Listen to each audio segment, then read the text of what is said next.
le souci de rapprocher les dirigeants et les dirigés, le bureau de la porte-parole que j'ai l'honneur de chapeauter a mis en place au courant du mois de juin une plateforme via les réseaux sociaux pour permettre à la population de poser directement des questions, tenez-vous bien, au président de la République. À cet effet, au bout de 3 semaines, nous avons recueilli plus de 5000 questions. Informé de l'initiative, le chef de l'État a tenu à venir répondre personnellement aux questions de ses compatriotes. Avec l'expression de mes hommages les plus déférents, j'invite le président de la République. Excellence, Monsieur le Président de la République, bonjour. Bonjour, Madame Salama. Merci, au nom de tous ces compatriotes, d'avoir accepté de répondre à leurs questions. Ils étaient en tout cas très nombreux à vouloir vous soumettre toutes ces questions-là. Nous en avons sélectionné une vingtaine, mais je leur ai promis. On m'a dit qu'il y en avait près de 5000, absolument. Il y avait près de 5000 uniquement via le formulaire que nous avions mis en place, via une sorte de plateforme. Mais d'autres ont carrément réagi via les réseaux sociaux, Twitter, Facebook, Messenger. Donc c'est allé vraiment... C'est parfait, je suis à la disposition de mon peuple. Merci. Ils veulent savoir comment vous vous portez. Ah ben ça va, merci, ça va très bien. Rien à signaler du côté santé. Le moral un peu affecté évidemment par la situation de l'Est. On ne peut pas être totalement en pleine possession de sa joie, de ses sentiments de bonheur, tant qu'on a cette épine dans le pied. Mais ça va, dans l'ensemble ça va, parce que le moral est bon, le moral de nos troupes à l'Est est bon aussi. Il y a une montée en puissance de nos forces armées. Et il y a sûrement de bonnes nouvelles à venir au vu des démarches diplomatiques que nous avons menées et de la situation sur le terrain. Nous commençons par le social. Et la première question en tout cas, ils veulent savoir comment est-ce que vous jugez, Monsieur le Président, l'impact de votre action sur la situation sociale des Congolais durant ce quinquennat. Vous avez un impact... Il faut toujours le prendre en 3 dimensions. Il y a la dimension immédiate, il y a la dimension à moyen terme et à long terme. Nous sommes dans des réformes, notamment au niveau de l'agriculture, qui vont nous amener une indépendance alimentaire, une sécurité alimentaire dans les années qui viennent. Évidemment, ce sont des réformes, il faut du temps pour les mettre en place. Mais cela augure de très très bonnes nouvelles. Nous allons enfin mettre fin à toutes ces importations qui nous coûtent des milliards et pouvoir produire nous-mêmes sur place. Et en sus, nous allons faire de la transformation locale et donc de la création d'emplois et de richesses. Donc ça c'est pour le long terme. À court terme, bien évidemment, vous le savez, nous avons eu, puisque notre économie est très dépendante de la conjoncture extérieure, nous avons eu des événements à l'étranger, la Covid pour commencer, ensuite la guerre russo-ukrainienne, qui ont eu un impact sur les produits pétroliers, sur les denrées de première nécessité. Évidemment, nous qui sommes aussi dépendants de tout cela, nous en ressentons les coûts. Nous sommes en train de tout mettre en œuvre pour essayer, tant soit peu, d'alléger ces peines. C'est le cas avec le carburant où nous avons subventionné, éviter à notre population de connaître ce qui s'est passé ailleurs, en Afrique, et je ne parle pas du reste du monde aussi. Donc le gouvernement est à pied d'œuvre pour essayer de parer au plus pressé. Je comprends parfaitement les difficultés qui sont celles de nos populations, mais nous essayons de soulager tant soit peu. Prenez le cas par exemple de la gratuité de l'enseignement. Elle a pu faire un peu de bien aux ménages qui ont pu consacrer ces fonds à d'autres activités, à les investir dans autre chose. Donc ce sont ce genre de mesures comme ça, l'augmentation de la solde des militaires, des salaires des enseignants, des médecins, leur régularisation d'ailleurs, parce qu'il y avait beaucoup de non payés, beaucoup de non reconnus. Nous avons tout régularisé et accordé quelque chose. Bien sûr, je comprends que ce ne soit pas encore suffisant, mais les efforts sont fournis. Nous avons même pensé à nos retraités. Aujourd'hui, le fonctionnaire qui va à la retraite n'a plus à s'inquiéter pour son devenir. Il y a une rente qui est prévue pour cela. Donc, c'est pour vous dire que nous sommes à pied d'œuvre pour essayer de juguler les difficultés que connaissent nos populations. Et je reste optimiste parce que nous travaillons. Vous parlez des difficultés, il y a l'accès aussi aux soins de santé. Alors il pose une question sur la couverture santé universelle. C'était parmi vos projets phares de campagne, hein, et vous avez même mis en place, je pense, une première structure. Voilà, alors ils veulent savoir, est-ce que ça traîne parce que vous voulez lancer le tout en même temps partout dans le pays, ou vous pouvez commencer par phase pour que ça aille plus vite? Ce ne sera pas possible de lancer le tout en un temps. Nous n'avons pas les ressources suffisantes.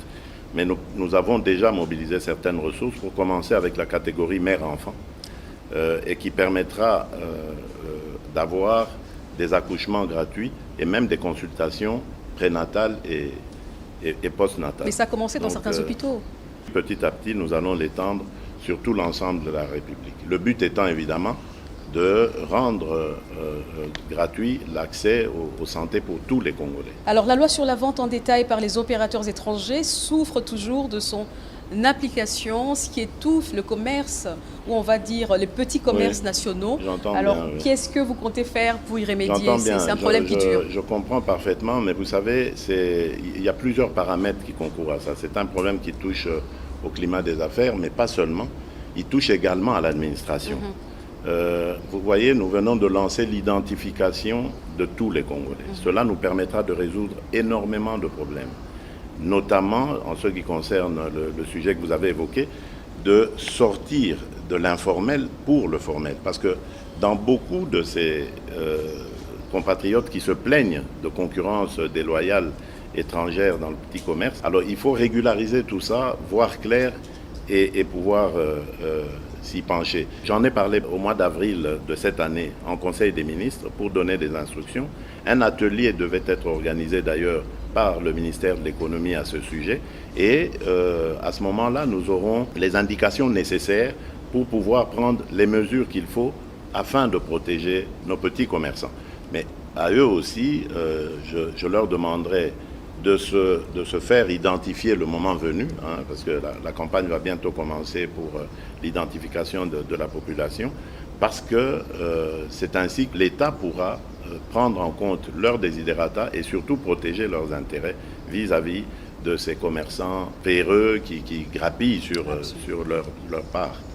Alors, donc nous prenons le problème en charge. Les barrières illégales également, les tracasseries sur la RN1, donc la route nationale numéro 1, ils disent que malgré toutes les missions pour les démanteler du gouvernement, toutes les missions échouent en fait. Aujourd'hui, ça coûte cher aux commerçants. Est-ce qu'il y a une solution qui est pensée pour cette problématique-là? Mais non seulement ça coûte cher aux commerçants, mais ça se répercute aussi sur le prix des denrées. Et c'est vraiment une situation très inconfortable dans laquelle nous mettent ces agents de police vrais et faux. Parce qu'il y a aussi des faux agents de police.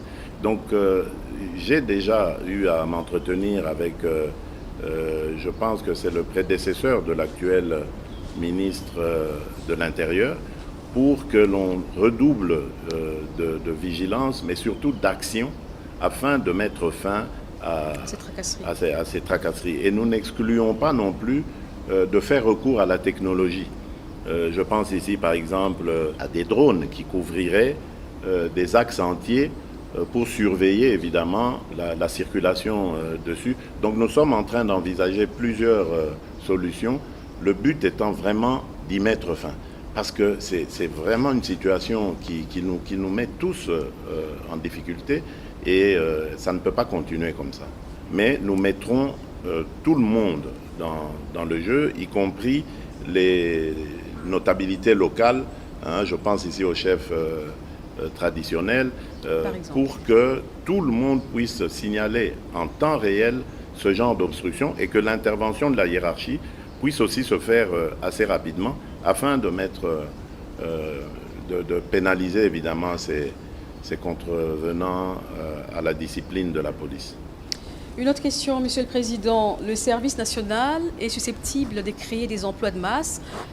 Est-ce qu'il est envisagé d'accélérer la couverture des projets agricoles sur l'ensemble du territoire? Bien sûr. Et en même temps, au-delà de Bien sûr. l'agriculture, il pose la question sur la politique de la pêche et de l'élevage. Bien sûr, tout va aller. Mais vous voyez, nous allons d'étape en étape parce que ce service national, je peux vous le dire, je l'ai trouvé dans une situation plus que Catastrophique. chaotique. Absolument. Et ici, je profite de l'occasion pour vraiment tirer mon chapeau au général Jean-Pierre Kassongo Kabouik, qui est le patron de cette institution et qui la dirige de main de maître. C'est un homme très courageux qui très vite a cherché à me voir pour me parler des problèmes auxquels il faisait face au sein de son institution.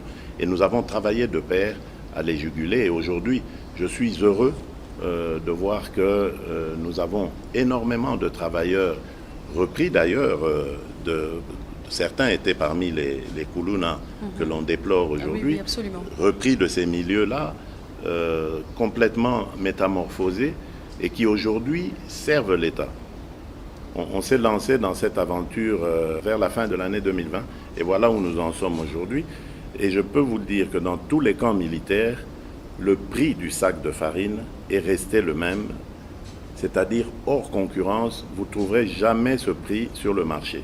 Grâce justement à cette production, je lui avais demandé évidemment de privilégier cette catégorie, parce que pour moi les militaires, ce sont nos héros vivants, nous devons les accompagner dans tout ce qu'ils font.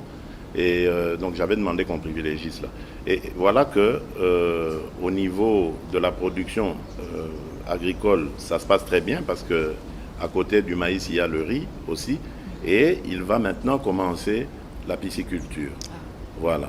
Et à côté de ça, il y a la formation professionnelle. Beaucoup ne le savent pas, mais il y a dans ce service des bâtisseurs qui ont déjà prouvé de quoi ils étaient capables. Ils ont construit quelques écoles au village, dans mon village d'origine à Mupompa, dans le village d'origine du défunt président Laurent Désiré Kabila à Manono.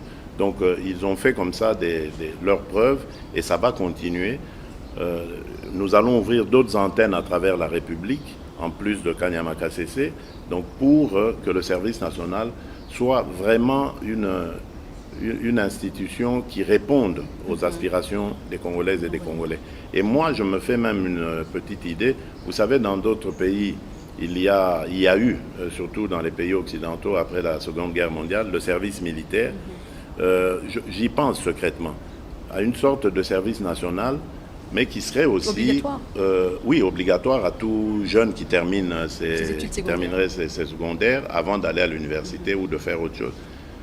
De servir la nation pendant une année, soit dans une formation militaire pour apprendre à défendre notre territoire, notre patrie, ou dans le service national, qui est un service qui s'ouvre vraiment à toute la population congolaise, au peuple congolais, donc qui est vraiment à son service.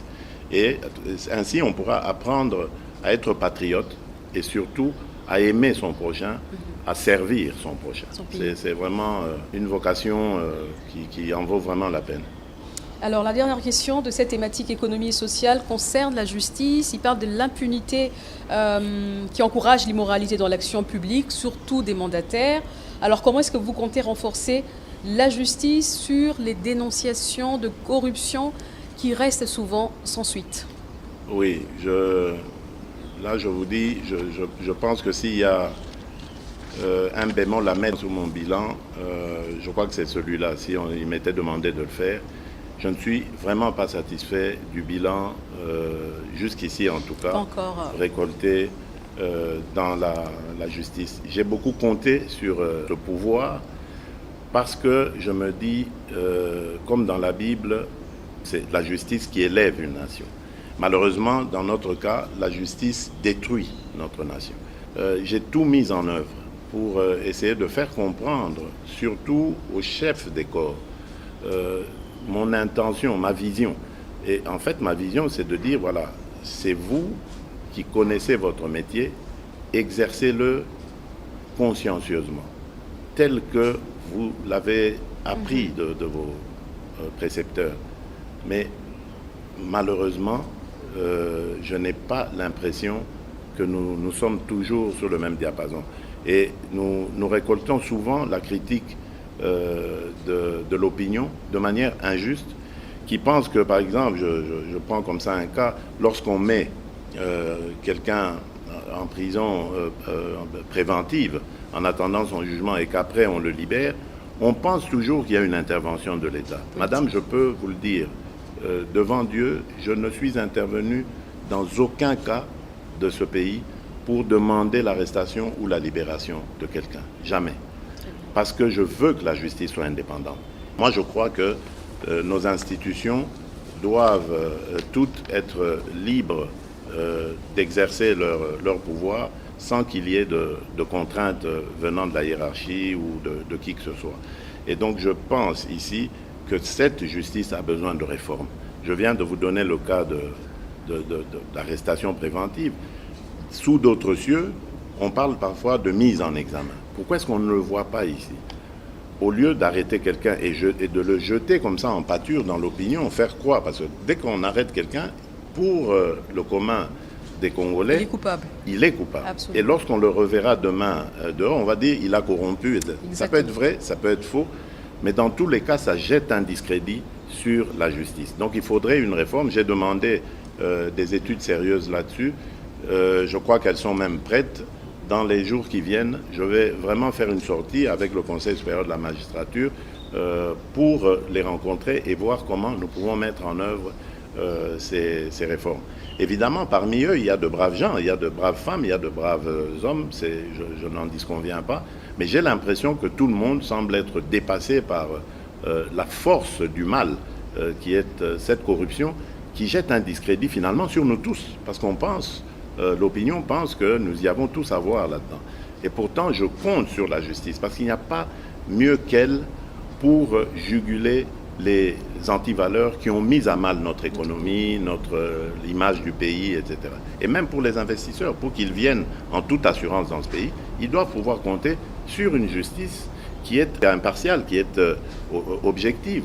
Il y a des avancées en justice avec la nomination récemment de plus de 5000 magistrats, 2500 pour 2500 qui seront déjà engagés, là, oui. Et puis des structures qui ont été mises en place pour lutter contre la corruption, notamment l'IGF. Et puis il a commencé à y avoir des arrestations de magistrats, ceux qui n'arrivaient plus. Donc, il y a des magistrats qui aujourd'hui sont jugés pour jugement inique, des choses comme ça. Donc voilà, on peut commencer à espérer. C'est pour ça que je vous dis, moi je ne désespère jamais. Donc il y a eu certes beaucoup de difficultés dans ce domaine, mais je continue de croire que nous sommes humains et nous, en tant qu'hommes, on ne peut que trouver des solutions. On ne peut pas rester sur les problèmes. On doit trouver des solutions, on les trouvera. Alors la deuxième thématique qui a beaucoup intéressé notre population, c'est la défense et la sécurité, comme nous ne pouvions pas prendre toutes les questions. Alors la première, elle dit ceci: en mai 2023 au Botswana, Monsieur le Président, vous avez critiqué ouvertement la force de l'East African Community, l'EAC, à l'exception du contingent burundais. Qu'est-ce qui a motivé le renouvellement du mandat de cette force un mois après le sommet de Bujumbura? Le fait qu'on se soit dit les choses clairement. Critiquer n'est pas rejeter, attention. Donc on peut tous se critiquer. On peut me critiquer mon action. Ça ne veut pas forcément dire qu'on me rejette. Donc vous voyez, il ne faut pas confondre les choses. J'ai critiqué le comportement de cette force uniquement parce que sur le terrain, le contingent ne se comportait pas comme convenu. C'était au moment où le M23 était censé se désengager des localités qu'il occupait pour se regrouper en vue d'aller sur le programme de cantonnement, donc de pré-cantonnement d'abord pour être désarmé, puis cantonnement et ensuite entamer le programme de DDRCS. Et donc, j'avais l'impression que c'était lent, c'était pas, qu'il y avait comme des complicités dans les cités où ils cohabitaient, contingent EAC et M23. Le M23 continue à se comporter en terrain conquis, ils percevaient des taxes. C'était inacceptable. Donc j'ai fait cette critique qui a été entendue et je crois que à partir de là, on a décidé de rectifier les lignes. D'un autre côté, il y avait aussi des obligations de notre part, c'est-à-dire qu'il fallait mettre à disposition de l'East African Community un site sur lequel, j'ai parlé du précantonnement, on allait donc effectuer cette opération. Et le site est trouvé, c'est Rumangabo, il faut donc l'équiper, ce qui est en train de se faire, et d'ici peut-être la mi-juillet, tout sera prêt pour accueillir justement ces terroristes du M23, et ensuite on les amènera à Kindu pour les engager dans le programme des DRCS. Alors, à quand le déploiement de la SADC? Et il pose en même temps la question de savoir, est-ce que finalement, avec toutes ces forces en présence en RDC, on aura la force de l'EAC, on aura la SADC qui va se déployer, on a tous lu le communiqué. Et puis, est-ce que ça ne mettra pas finalement les pays en danger? Parce qu'il ne faut pas l'oublier, il y a d'un autre côté les contingents, les différents contingents de la MONUSCO. Comprenons-nous bien. La SADC, parce que bon, les gens ont vraiment cette habitude de vouloir tout monter comme ça en émotion, etc. La SADC, c'est une organisation à laquelle appartient aussi, à laquelle la RDC est membre. Donc la SADC ne va dépendre, et d'ailleurs c'était l'objet de la réunion de Luanda, la dernière, celle de la semaine passée, la SADC ne va dépendre que du go de la République démocratique du Congo pour venir. Et évidemment, il faudrait organiser cette mise en œuvre, il faut lever des moyens. Donc vous comprenez qu'on est encore loin du compte. La SADC n'a pas une date précise, n'a pas décidé. Elle va se mettre, comme ça a été décidé à Luanda récemment, au service ou à la disposition plutôt de la République démocratique du Congo, qui, le moment venu, si elle en a besoin, lèvera cette option. Pour le moment, nous sommes engagés dans le retrait et le cantonnement du M23 pour que nous puissions ramener nos populations dans leur localité et que nous poursuivions le processus électoral parce que ces populations doivent être enrôlées. La CENI nous rassure que c'est fort possible de le faire, il n'est pas trop tard, on pourra toujours se rattraper. Donc, rien n'est perdu de ce côté-là.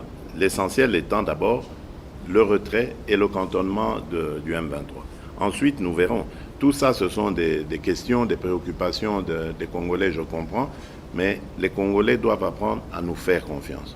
Nous avons jusqu'ici mené à bien ces opérations. Vous avez entendu que les prophètes des malheurs souhaitaient même que Goma tombe. Goma n'est pas tombé et Goma ne tombera pas. Ça, je peux vous l'assurer. Et même, nous reprendrons toutes ces localités et ramènerons tout le monde à la maison, ainsi que la paix qui sera sauvegardée. Alors, il demande au départ de toutes ces troupes, l'EAC, la SADC, est-ce que finalement les FARDC qui sont habitués à être assistés seront-elles en mesure de bien accomplir leur mission? Je vous ai dit ici que les FARDC sont en train de monter en puissance. Nous allons dans quelques mois terminer la formation de dizaines de milliers de recrues qui vont donc venir renforcer les FARDC pendant que les autres seront peut-être relevés et recyclés parce que vous savez que l'une des raisons de nos déboires à l'Est, c'est aussi le fait que ces troupes ont trop longtemps été au front, ont connu beaucoup d'émotions, beaucoup de difficultés, certains étaient blessés, certains ont vu les leurs perdre la vie. Tout ça a eu des impacts psychologiques certains et il faut renouveler cela. C'est malheureusement pas ce qui se faisait de tout temps ici. Nous avons pris le problème à bras le corps, nous avons fait des réformes au sein de cette armée. Aujourd'hui, nous avons une loi de programmation qui va pouvoir permettre de venir au chevet de cette armée avec les thérapies qu'il faut pour la relever. Et c'était la question qui finissait en tout cas cette thématique. Où est-ce qu'on en est justement avec cette loi sur la programmation militaire et la politique de défense nationale? Dépend de la disponibilisation des ressources. On doit les mettre à la disposition de l'armée. Donc c'est le travail que le gouvernement est en train de faire. Et je vous ai parlé ici de la montée en puissance de cette armée. ça veut dire qu'il y a des ressources. Mais attention, nous sommes pour le moment en temps de guerre. Donc le programme est un petit peu bouleversé. On ne va pas arrêter de financer la montée en puissance, les équipements, la prise en charge des recrues et leur formation, etc., pour rentrer dans une gestion normale de la chose, c'est-à-dire construction des camps, des hôpitaux, et bien d'autres choses, la gestion au quotidien d'une armée. Donc nous devons d'abord faire face à la guerre, la terminer, et ensuite revenir dans le sens normal de ce que nous nous étions convenus. Mais aujourd'hui, ce que je peux dire, c'est que les ressources sont là pour pouvoir parer à toute éventualité, et c'est ce que nous faisons. Alors nous passons aux questions sur les infrastructures. La première, c'est d'actualité, je pense, vous venez de Lobito. Alors ils disent, au lieu de construire les chemins de fer de Lobito avec l'Angola grâce au financement américain, notamment de 200 millions de dollars américains, est-ce qu'on ne peut pas financer nous-mêmes les chemins de fer de l'ex-Katanga à Banana ou Boma pour relier l'Est à l'Ouest? Bon, d'abord, il faudrait que je corrige quelque chose. Le chemin de fer est déjà construit. Le chemin de fer de Benguela, Lobito, il est construit, il existe. Et ce qui s'est fait hier à Benguela, c'était tout simplement une mise en commun de nos intérêts, si vous voulez. Ce rail, jadis, à l'époque du Grand Zaïre, ce rail nous servait. À l'époque, on n'allait pas par Kasumbalesa, on n'amenait pas nos minerais par là pour aller jusqu'au Cap et les transporter par mer. À l'époque, tout partait de Kolwezi vers Dilolo et de là en Angola vers le port de Lobito. Et c'est ça qui s'est passé hier. On a réhabilité ce chemin de fer qui était détruit à cause de la guerre en Angola et qui avait contraint la République démocratique du Congo à orienter ses évacuations autrement. Et donc on utilisait le chemin de fer du Katanga jusqu'à Ilebo. Et là on prenait le fleuve, enfin d'abord la rivière Kasaï puis le fleuve, Kinshasa, et il y avait le rail sur Matadi. Et voilà comment on évacuait nos minerais. C'était beaucoup plus long que ce que nous venons de faire hier. Donc vous voyez qu'il y a non seulement un gain de temps, mais aussi un gain sûrement de ressources. Il n'y a qu'une manutention à faire pour le mettre sur le train. De Kolwezi à Dilolo, il connecte sur le chemin de fer qui va vers Lobito et c'est parti. Tandis que celui qu'on avait mis en place, c'était manutention au Katanga, manutention pour tout transférer sur bateau à Ilebo, puis ensuite à Kinshasa, même opération, pour le remettre sur le train, arriver à Matadi, puis sur le bateau. Donc vous voyez, ça avait plus de coûts.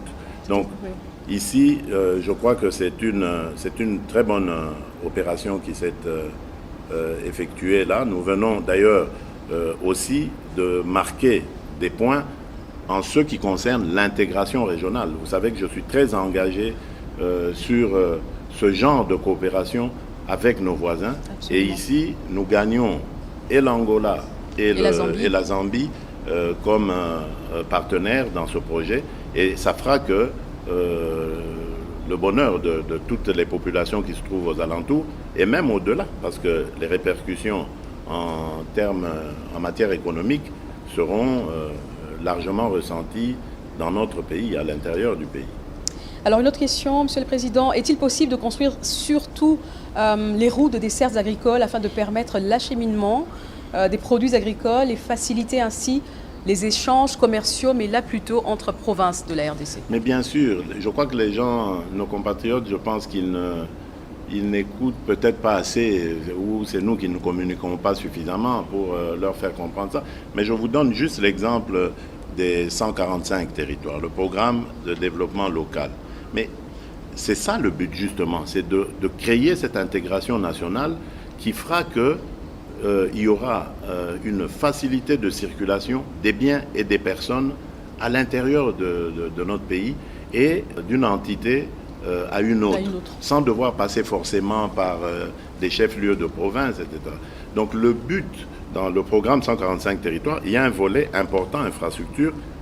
Donc dans les infrastructures, justement, il y a ces routes de desserte agricole. Le but étant de relier chaque territoire à un autre.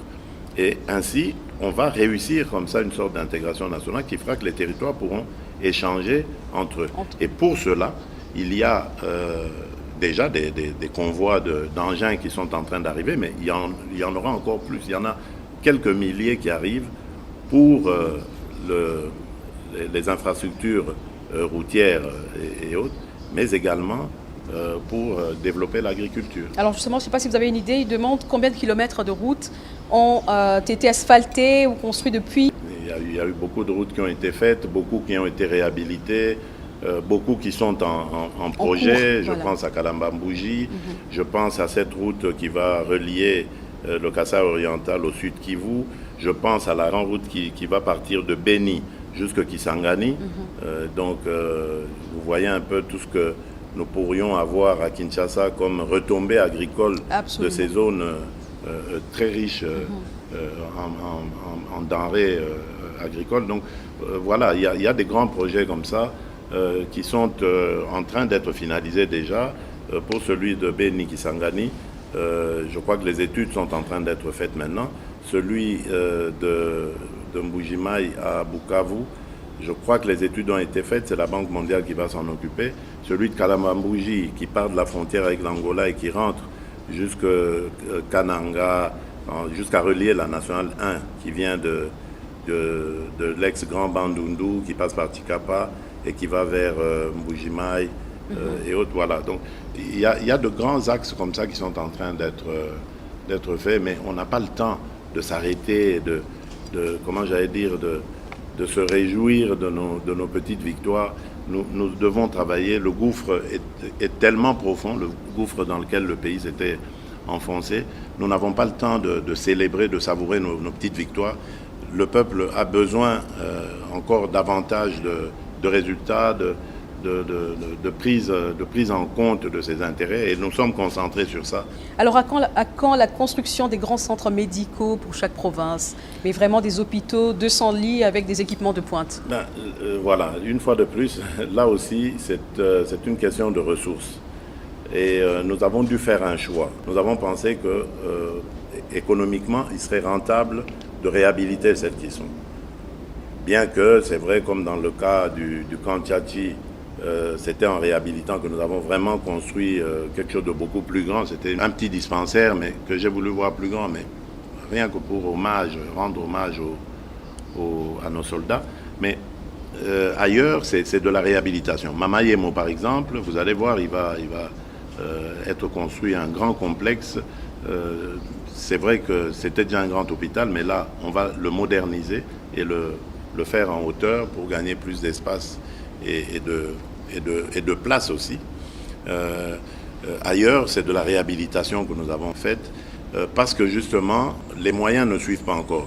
Mais vous verrez que dans le cadre du programme des 145 territoires, nous avons veillé à ce qu'il y ait un centre médical dans chaque territoire et qui comprendra quand même les équipements nécessaires pour pouvoir prendre directement en charge les cas les plus urgents, les plus graves, en attendant un transfert. Donc le projet existe, mais évidemment, comme je l'ai dit, c'est une question de ressources. Là, nous sommes en train de tout mettre en œuvre pour rendre d'abord accessible aux soins de santé tout le monde. Ça, je trouve que c'est plus important que de construire des grands hôpitaux. Il faut que tout le monde puisse, en tout cas, être en mesure de bénéficier des premiers soins. Vous savez que, par exemple, pour la malaria, le palu, il tue plus que le sida. Absolument. Si nous ne protégeons pas nos populations et que nous préférons mettre cet argent dans la construction des grands hôpitaux, je crois que ce serait se tromper de priorité. La priorité ici, c'est d'abord, pour moi, de protéger nos populations, de les mettre en situation de santé adéquate et ensuite voir comment ça va s'améliorer au fur et à mesure. Le Congo est un grand chantier, je l'ai toujours dit. Ce n'est pas aujourd'hui ou demain que ce chantier se réalisera complètement, mais il faut y mettre sa pierre au fil des années. On finira par tout reconstruire. Alors, la dernière question d'infrastructure, quelle est finalement votre politique en matière de logement? Est-ce qu'il y a un projet de construction des logements sociaux? Bien sûr, encore là, une fois de plus, le programme des 145 territoires. Le but qui était visé dans ce programme, c'était de ramener tous les, j'allais dire, les cerveaux, passez-moi l'expression, vers les milieux ruraux. Parce que tout le monde, à force de faire face au chômage, la déglingue de ces territoires, tout le monde a fini par migrer vers des grands centres urbains, allant même jusqu'à les encombrer, etc. Et aggraver les situations sécuritaires, professionnelles et tout ça. Donc maintenant, l'ambition que se dote ce programme des 145 territoires est de ramener tout ce monde, en tout cas le plus possible, vers ces territoires. Et donc pour ça, il faut construire des logements décents qui vont pouvoir permettre aux gens, quand ils reviennent des centres, de pouvoir rester dans les mêmes conditions, si pas même dans de meilleures conditions que là où ils se trouvaient au centre, et pouvoir s'adonner de manière beaucoup plus motivée à leurs nouvelles tâches dans ces territoires. Donc oui, il y a un programme qui est compris dans le grand programme des 145 territoires, programme de logement, mais également, à côté de cela, il y en a d'autres.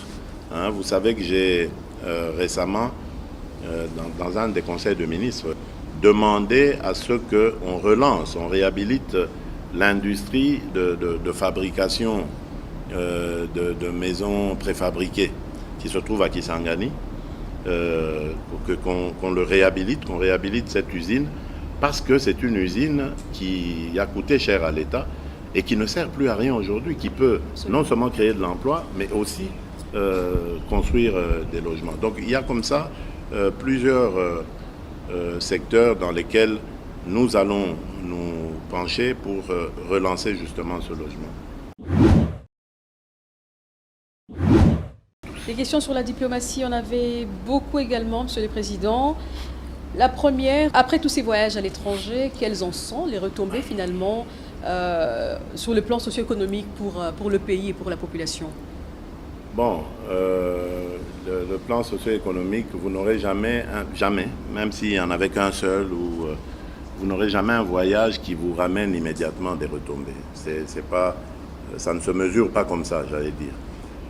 Les retombées, il y en a beaucoup. D'abord sur le plan diplomatique. Le Congo était, j'allais dire, en isolement ou peut-être en immersion totale. On ne le voyait pas, on ne l'entendait pas.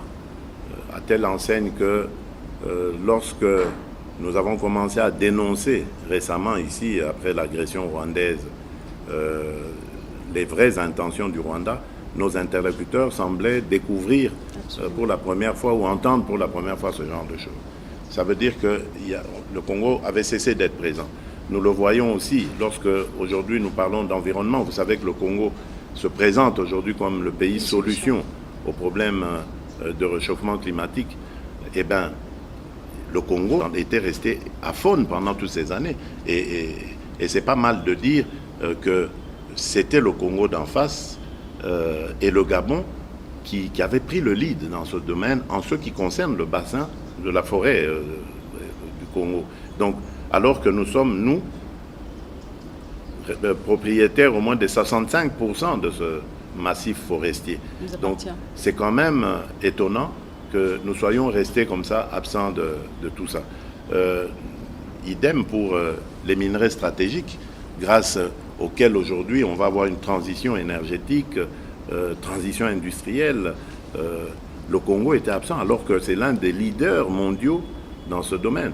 Et grâce justement à ces sorties, nous avons réussi à installer le Congo sur cet échiquier-là. Et aujourd'hui, plus rien ne se fait sans que l'on parle du Congo.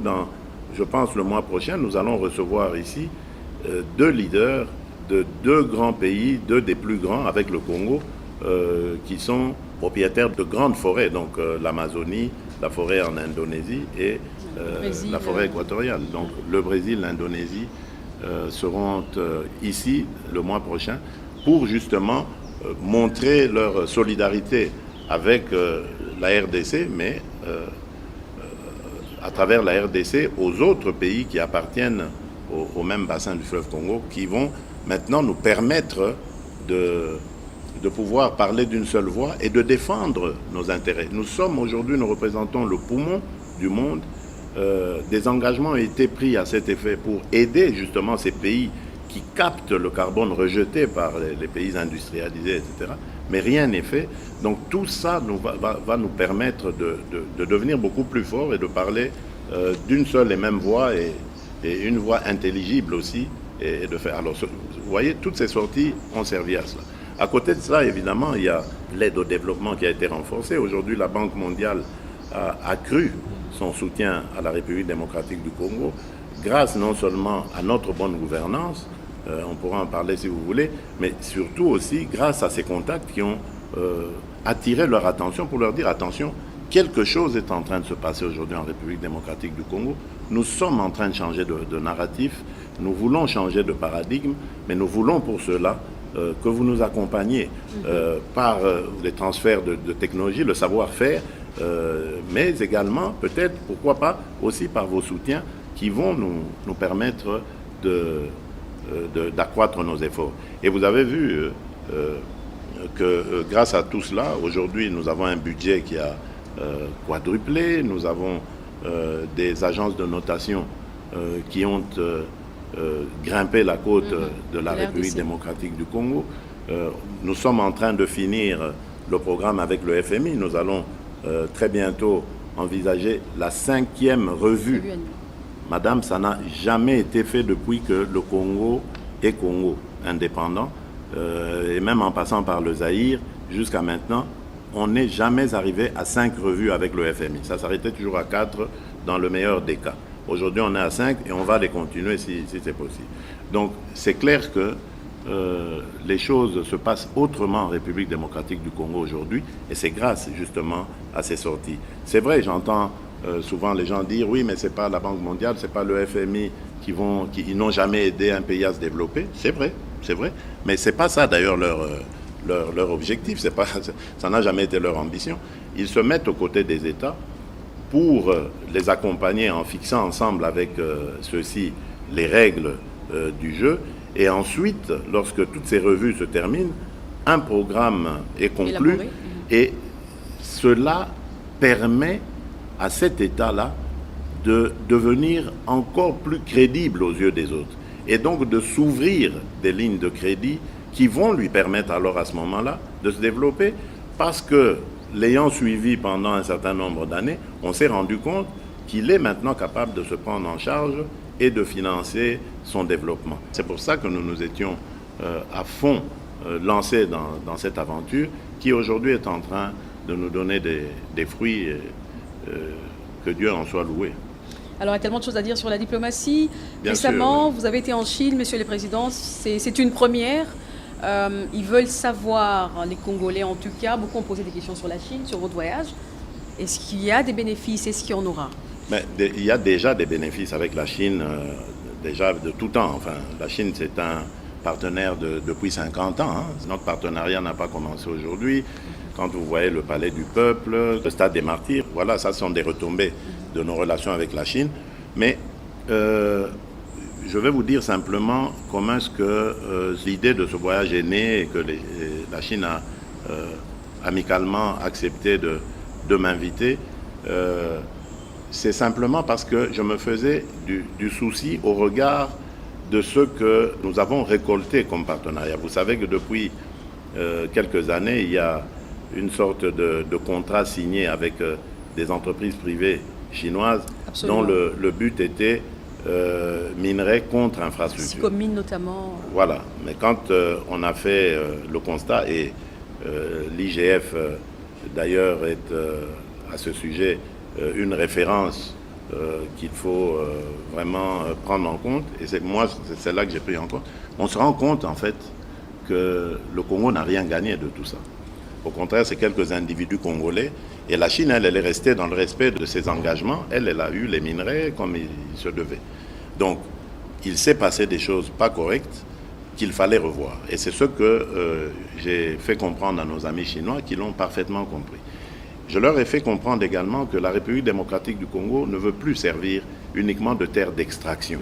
Rester qu'à à donner nos terres, à sortir ces minerais pour aller les transformer ailleurs et finalement nous revendre les produits finis encore plus chers. Donc nous perdons complètement. Donc je voulais qu'il nous accompagne dans ce que j'ai appelé l'industrialisation de notre pays. Je viens de vous parler ici des minerais stratégiques qui se trouvent chez nous. Donc ça veut dire que les yeux des investisseurs du monde, des industriels du monde sont tournés vers le Congo, en tout cas entre autres nations, vers le Congo. Donc nous devons en profiter.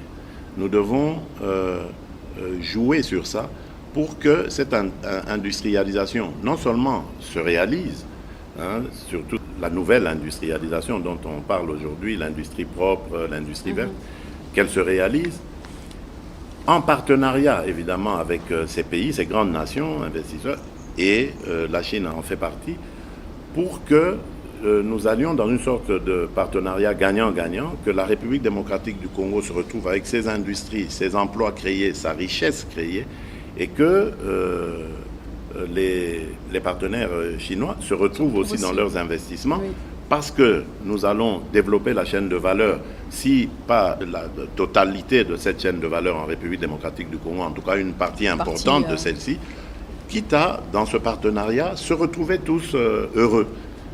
Voilà, alors le message est vraiment bien passé, les Chinois l'ont très très bien compris, nous avons eu d'excellentes discussions et aujourd'hui ils attendent évidemment la prochaine rencontre de la commission mixte pour que nous mettions sur table un plan de programmation de cette industrialisation et à ce moment-là ils pourront dire dans quel domaine ils pourront nous accompagner, dans quel autre ils ne pourront pas.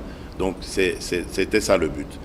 Et ce qui m'a le plus fait plaisir là-dedans, parce que vous savez, moi je tiens aux équilibres géopolitiques mondiaux, je ne voulais pas donner l'impression à notre partenaires traditionnels que sont les Occidentaux, Américains, Européens, que ça y est, nous vous ignorons, nous avons un nouvel ami, tant pis pour vous. Je veux que tout le monde soit intéressé parce qu'il s'agit ici de la stabilité de mon pays.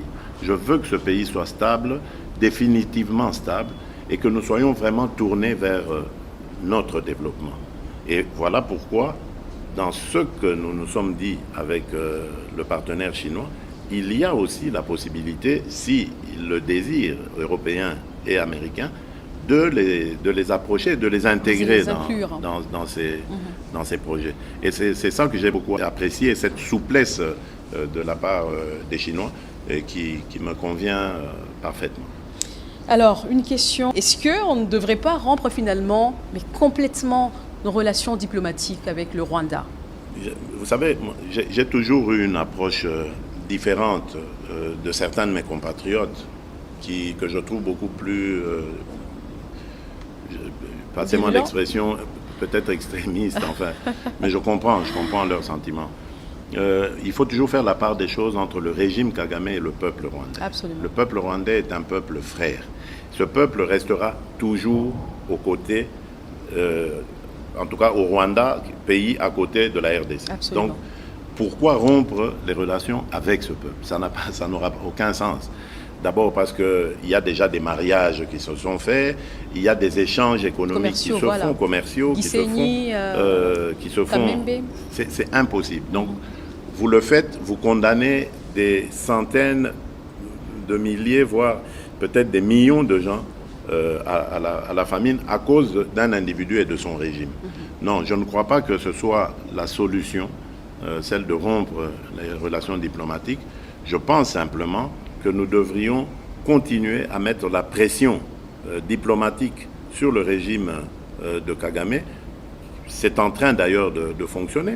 Parce que, rappelez-vous, jusqu'au mois de mars passé, on entendait encore de coups de feu sur la ligne de front là-bas. Aujourd'hui, il n'y a plus de coups de feu. Pourtant, ils avaient cette habitude de tirer sur nos positions. Et aujourd'hui, ce n'est plus le cas. C'est la preuve que ça marche. Aujourd'hui, il y a des rapports d'experts qui démontrent clairement que les RDF sont au Congo, sont en train d'appuyer cette cohorte de terroristes du M23 et afin de déstabiliser notre pays. Donc, je crois simplement que la diplomatie plus notre propre dissuasion en préparant nos troupes, parce que les Rwandais, cette armée n'a profité que des faiblesses qui sont les nôtres. Ce n'est pas qu'elle est brave, plus téméraire que la nôtre, rien du tout. C'est simplement parce que notre armée était minée à cause justement de ces accords bidons qui se faisaient, qui faisaient suite à des mixages, brassages, etc., pour permettre justement à l'ennemi d'infiltrer ses espions chez nous, accord que j'ai refusé et que je continuerai toujours de refuser. Donc voilà, la guerre pour moi, en tout cas du point de vue de la République démocratique du Congo, restera la dernière option. Nous comptons encore sur nos partenaires, sur la communauté internationale, pour qu'elle impose au Rwanda des sanctions si celui-ci ne continue plutôt de refuser de quitter le sol congolais. Et ce n'est que si sanctions il y a et qu'on se rend compte que le Rwanda s'entête, qu'on nous prendrions alors à ce moment-là ils disent nos pourquoi responsabilités. vous vous entêtez à continuer avec la diplomatie en tout temps, même au temps de la crise, au plus fort de la crise. Pourquoi ne pas carrément structurer notre armée et nous faire ainsi respecter? La diplomatie, on ne la rompt jamais, sauf quand vraiment on est en terrain, j'allais dire, en no man's land. Tant qu'il y aura des hommes, il y aura la diplomatie. Même aujourd'hui, entre Ukrainiens et Russes, la diplomatie, même de l'ombre soit-elle, existe. Donc on ne rompt jamais la diplomatie. Je ne veux pas m'isoler aujourd'hui à cause d'un délire hégémonique de Kagame. Donc moi, je continue de croire en la force de notre diplomatie, mais maintenant, en plus de la diplomatie, j'ai renforcé les capacités de mon armée, donc je n'ai pas à craindre ce bourreau. Donc le moment venu, s'il n'obtempère pas, nous prendrons nos responsabilités, comme je l'ai dit, mais ça reste la dernière option. La dernière question sur la diplomatie, malgré la crise russo-ukrainienne, pourquoi ne pas se tourner carrément vers Vladimir Poutine, vers la Russie, comme un partenaire stratégique? Mais la Russie, c'est un partenaire, sauf que la Russie n'a pas vraiment l'habitude de beaucoup commercer en Afrique. Il n'y a pas que en République démocratique du Congo. Remarquez partout, souvent c'est la coopération militaire. Mais pour ça, on a suffisamment d'alliés de ce côté-là. Si on avait des besoins, on se serait aussi adressé à eux. Mais souvenez-vous, en 2019, je crois, nous avons eu à nous rendre au sommet de Sochi, Russie-Afrique. J'y avais rencontré beaucoup d'hommes d'affaires qui semblaient être intéressés par la République démocratique du Congo dans plusieurs domaines. Mais je ne vais pas les forcer à aimer le Congo ou à venir au Congo. La porte du Congo est ouverte en tout cas pour tous ceux qui voudraient venir y faire des affaires qui seront prospères à la fois pour eux, mais aussi pour nos populations. Donc je n'ai pas de préférence. Et quand à parler d'alliance stratégique, je ne sais pas ce qu'on entend par ça, mais il n'y a pas d'alliance stratégique qui ne soit pas définie. Il y a plein d'orientations qu'on peut prendre. Donc, quand on la demande, on doit dire aussi pour quelles raisons les gens voudraient qu'on fasse cette alliance stratégique. Et puis, elle a ses problèmes aussi en ce moment, la Russie. Alors, pour terminer, Monsieur le Président, il y a quelques questions libres. Quelles sont les stratégies mises en place par le gouvernement afin de permettre le développement des régions enclavées? C'est ça, justement, le but, c'est de désenclaver le pays, réussir son intégration totale. Le plan, ce sont les infrastructures. Il n'y a pas d'autres secrets. Non seulement les infrastructures, mais également l'érection de centres d'activité commerciale. J'ai pu le voir dans certains pays. Et je l'ai vu encore en Angola parce que le président m'a invité à aller voir quelques municipalités qui sont spécialisées dans la pêcherie, etc. Et là, je me suis rendu compte qu'on peut donner de l'emploi aux gens en fonction des activités dédiées à ces contrées-là. Je prends un exemple. À l'Équateur, vous savez que le poisson est très prisé. Il y a beaucoup de localités qui se trouvent au bord du fleuve et dont les habitants s'adonnent à ce genre d'activité, mais pourquoi ne pas leur mettre des pêcheries? Comme ça, ils restent dans leur milieu d'origine, mais ils développent cette activité. Exactement. Et si tout va bien pour eux, ils pourront aller beaucoup plus loin et devenir une PME qui grandit, qui exporte même, pourquoi pas, etc. Donc c'est ça le but, et c'est pour ça que nous avons lancé cet ambitieux programme de construction des zones industrielles qui, pour certaines, prendront même le statut de zone économique spéciale afin de booster l'activité. Et ces zones se trouveront, pour certaines d'entre eux, dans des milieux ruraux. Le grand défi est et restera toujours énergétique. La République démocratique du Congo a besoin de beaucoup d'énergie, eau, électricité, pour pouvoir réussir ces défis. Nous sommes aussi là dans un plan de développement de plusieurs études pour voir comment, à partir des sites hydrauliques que nous avons, il y en a à peu près 600-700 sur tout l'ensemble du territoire, nous pourrons pouvoir comme ça développer des générateurs d'électricité et d'adduction d'eau pour desservir les populations locales. Ça aussi, c'est un programme qui me tient très à cœur parce que malheureusement, jusqu'ici, nous ne sommes arrivés qu'à 30% pour ce qui est de l'eau, de couverture en eau aux populations. Lorsque je suis arrivé au pouvoir, on était à 8 ou 9%. Donc on est quand même à 30%. L'objectif de 2023, c'était d'arriver à 53% pour atteindre les 70% en 2030. Malheureusement, on est un peu en deçà. On doit s'efforcer. À 22% pour l'électricité. On était à 18% en 2018. Donc là, on a encore besoin de beaucoup ramer pour aller beaucoup plus loin. Donc voilà, ça, ce sont les grands défis, les grands objectifs que nous nous sommes assignés et que nous espérons atteindre. L'installation de votre QG dans la partie est du pays, à Goma précisément, vous l'aviez promis. Et puis il y a des villes où vous n'avez pas encore été, vous n'avez pas pu visiter durant tout le mandat, Kisangani.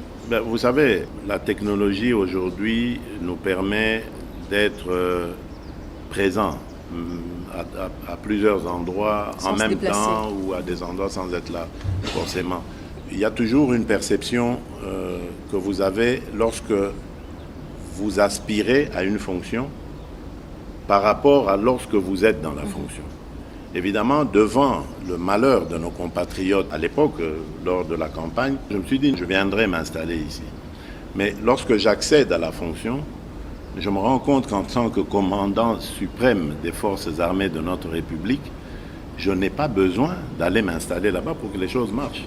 J'ai réussi à les faire marcher à partir d'ici. C'est une perception qu'il y avait au moment où j'étais le candidat, Félix Tshisekedi. J'ai été à Goma à plusieurs reprises et aujourd'hui, de Kinshasa, j'ai endigué cette progression de ces agresseurs. Et grâce à la diplomatie, nous allons renverser la tendance. Donc, il ne faut pas que ma personne soit forcément là pour se faire. Et je peux vous dire qu'aujourd'hui, grâce à nos acquisitions, je peux, de mon QG, suivre en temps réel des combats sur le terrain. Voilà. Très bien. Alors, avec le son et l'image. À l'approche, Monsieur le Président, des échéances électorales, la tension monte dans les états-majors politiques. Il vous est reproché d'utiliser des méthodes dictatoriales, répressives contre l'opposition. Qu'en dites-vous? Oui, bon, d'abord, je tiens à vous le dire, je ne serai jamais dictateur. La preuve, c'est que si j'étais dictateur, ceux qui le disent ne seraient pas ici au Congo pour le dire. Hein? Je ne veux pas vous donner d'exemple de pays, mais regardez un peu autour de nous. Hein? Le pays auquel vous pensez, là, je devine. Si un opposant à ce régime peut dire dans ce pays, ou un journaliste peut parler de dictature dans ce pays-là. Bon, voilà. Donc c'est déjà vous dire que s'ils peuvent le dire ici et rentrer chez eux, dormir tranquille, ça veut dire que ce n'est pas vrai. Bon, mais en même temps, il ne faut pas confondre démocratie et anarchie. Absolument. Voilà. Donc, moi, j'ai passé les 3/4 de ma vie à me battre contre la dictature, contre les injustices et pour les libertés. Mais jamais je n'ai pris la liberté d'organiser la déstabilisation du régime que je combattais. Nous avons eu des tas d'occasions d'embrasser la lutte armée. Nous avons toujours refusé cela grâce à la clairvoyance de notre leader, Étienne Tshisekedi, d'heureuse mémoire, qui refusait un tel chemin parce que c'est un chemin parsemé de beaucoup d'inconnus. Absolument. Et preuve en est faite aujourd'hui. Regardez l'AFDL qui est arrivé arme à la main, disant qu'il venait débarrasser le pays de la dictature du maréchal Mobutu, alors que nous étions déjà engagés dans un processus pacifique de démocratie qui nous amenait tout doucement vers des élections. Ils ont mis le maréchal Mobutu dehors, mais ils arrivaient devant une cohorte d'armées étrangères qui a sonné d'ailleurs le début de nos malheurs qui continuent jusqu'à ce jour. C'est parce que l'AFDL était venu avec des armées étrangères ici, qui ont pu même placer un étranger à la tête de nos forces armées ici qui ne le sait pas. Alors, vous comprenez que nous ne pouvons pas nous inscrire dans cette logique. Et tout individu qui viendrait avec ce genre d'intention, mais nous n'allons pas continuer à parler démocratie. Ça, c'est de l'anarchie. Il faut le traiter en anarchiste.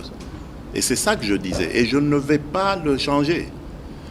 Je suis garant de l'unité, de la stabilité et de la paix de ce pays. Tant que dans un coin de cette République, il n'y aura pas de paix, ou que la paix sera troublée par des individus avides de pouvoir et n'importe quel pouvoir, ils me rencontreront sur leur chemin. Et advienne que pourra, on peut dire ce qu'on veut, moi je me connais, je sais que je ne peux jamais devenir dictateur, parce que je déteste la dictature. Tous ceux qui me connaissent savent que je suis un démocrate rompu. Voilà. Alors, Monsieur le Président, en tant que garant du fonctionnement régulier des institutions, quelles sont les actions envisagées pour décourager la résurgence du tribalisme? Ça, c'est une très très bonne question. Ça, c'est vraiment, ça me fait beaucoup de peine. Et moi, je crois que notre Constitution est quelque part à la base de la résurgence de ce tribalisme. Je m'explique. Depuis que nous avons mis fin au système qui existait à l'époque du impair parti-État, le président de la République nommait les gouverneurs de province et leurs adjoints, je pense. Bref, c'est lui qui s'occupait de ça. Et comme ça se passait à cette époque, généralement, le gouverneur qui était nommé dans une province X n'était pas originaire de cette province-là. Ouais. Et ça a marché. Ça a renforcé la cohésion nationale. Oui.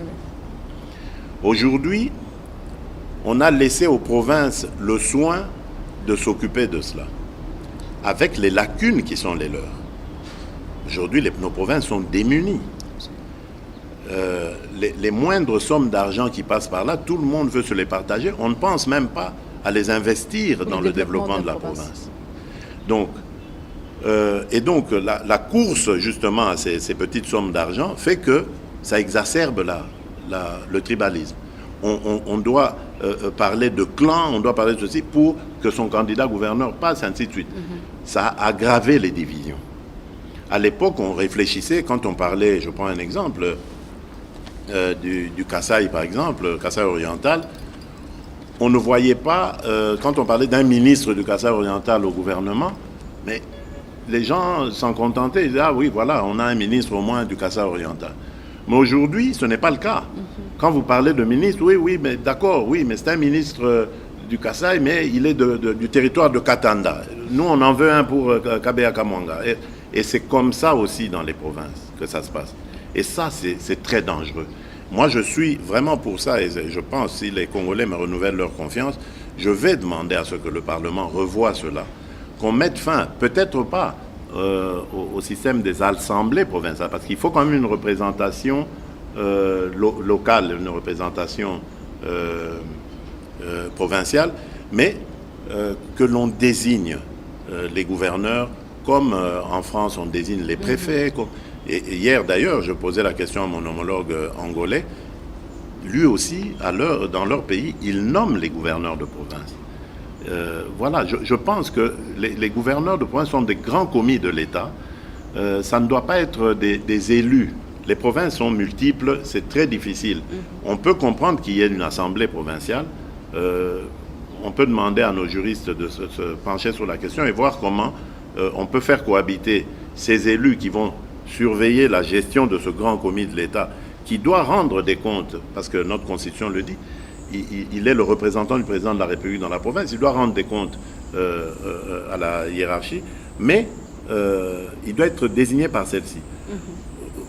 Comprenez dans quelle difficulté je me trouve d'avoir nommé un gouverneur, d'attendre des résultats, des rapports de lui, et d'apprendre un jour qu'il a été dégommé par l'Assemblée provinciale et que cette province n'est plus en situation de pouvoir être gérée. C'est un système qui tue la démocratie, qui tue aussi la gestion de nos provinces, et je crois que nous devons, en hommes avisés, nous pencher sur cette question et essayer de la résoudre de manière à ce que l'intérêt du pays soit mis en avant. Alors, on est en train de chuter. Depuis que vous êtes président de la République, quel a été votre plus grand regret?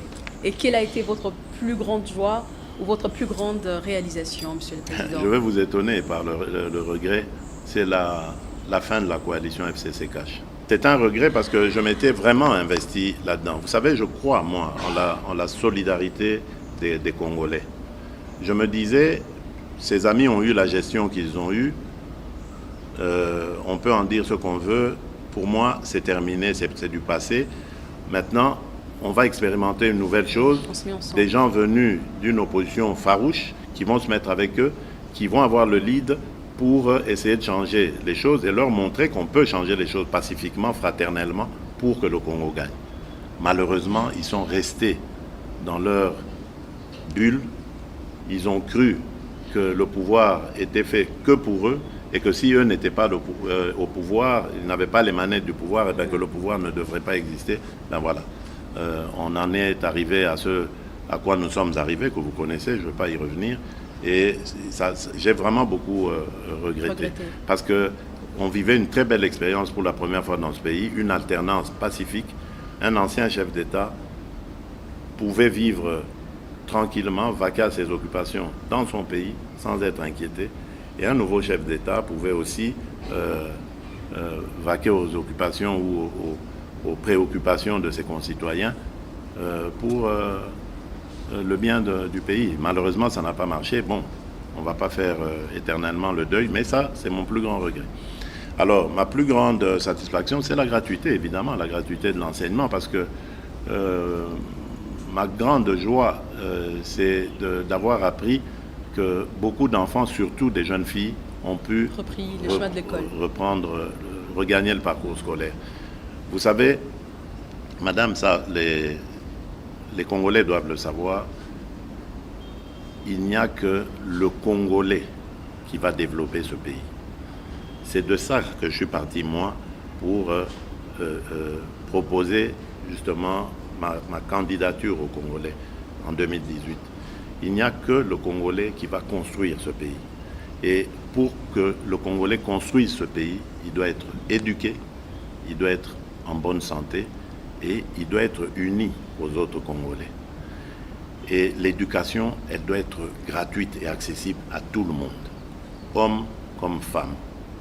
Sinon, nous aurons un Congo à plusieurs vitesses et nous n'avancerons jamais. Nous avons besoin de cette éducation. Regardez, il y a des pays qui n'ont pas les minerais que nous avons, qui n'ont pas toutes ces richesses naturelles, sol, sous-sol, etc., mais qui réussissent parfaitement bien. Pourquoi? Mais c'est simplement grâce à la matière grise. Et cette matière grise s'acquiert par l'éducation. Nous devons éduquer tous nos enfants. Et c'est par cette éducation d'ailleurs que nous réussirons à juguler tous les mots MAUX, que nous regrettons aujourd'hui. La corruption, les gens doivent comprendre. Mais pour que les gens comprennent que la corruption est mauvaise et qu'elle a un impact négatif sur l'économie, mais ils doivent comprendre cela, ils doivent le savoir, sinon ça va continuer.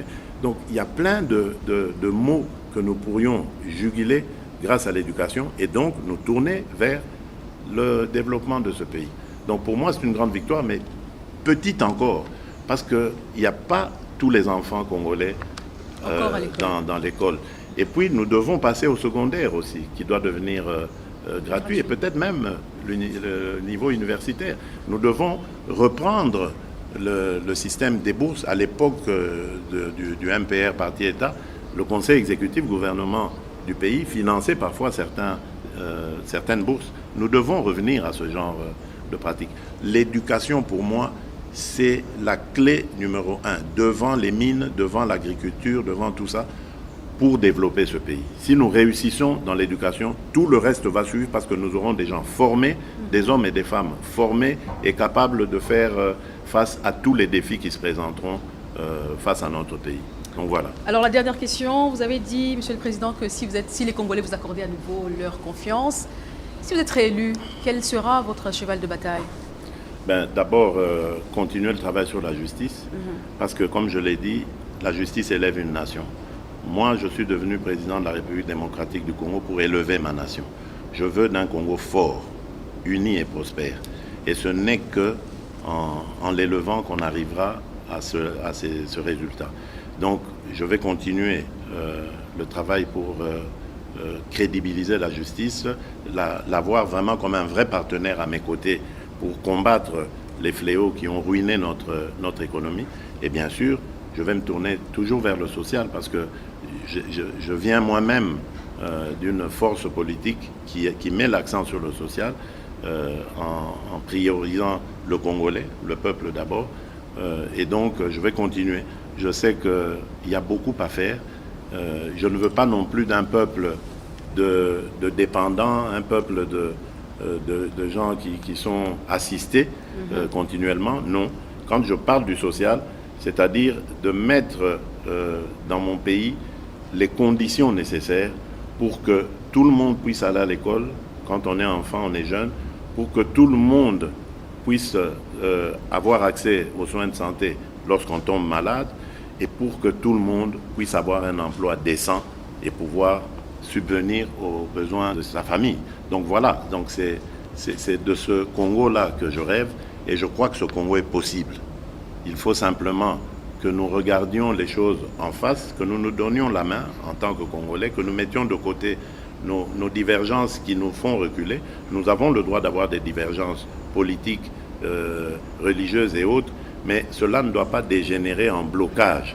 Ça doit nous permettre, au contraire de ces divergences, de créer, d'apporter la lumière aux questions que se posent nos populations.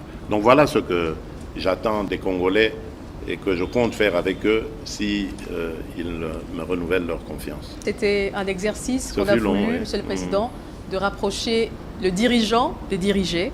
Merci en tout cas de votre temps. Mais c'est à vous, que ce ne sera pas la dernière chère fois. Tina, c'est à vous que je lance les fleurs.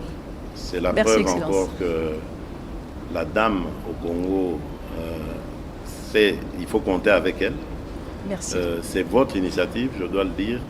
Et tout de suite, j'ai été enchanté et j'ai été d'accord pour faire face au public. Je promets même de revenir encore dès que l'occasion se présente. C'est ce qui Parce souhaitait. que je pense qu'il est de notre devoir de rendre compte et surtout d'informer nos compatriotes. Nous sommes là pour le servir et non pas pour nous servir.